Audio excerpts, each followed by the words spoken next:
Hey Mark, do you know how to get to the post office from here? Yeah, it's pretty easy. Just go straight for 2 blocks, then turn left at the traffic light. Okay, go straight 2 blocks and turn left at the light. Then what? After you turn, walk about 1 block. The post office is next to the bank, on your right side. Oh, I see.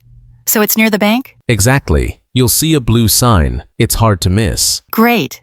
And how about the pharmacy? The pharmacy is just around the corner. From the post office, turn right, then walk past the coffee shop. It's across from the supermarket. Across from the supermarket. Got it. Thanks. I'm always afraid of getting lost. Don't worry. You can also use Google Maps if you're not sure. It helps a lot. True. I also like asking people, but sometimes I don't know the right words. Just remember these simple phrases. Excuse me, where is the... How do I get to... Is it far from here? Those are useful.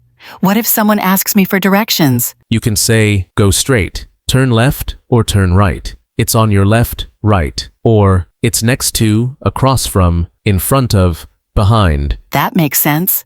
And what if I want to tell someone to take a bus? You can say, take the number 5 bus, or get off at Main Street. And if it's a long walk, say, it's about a 10-minute walk. This is really helpful, Mark. I feel more confident now. I'm glad. Next time you should give me directions. Sure. Just don't get lost.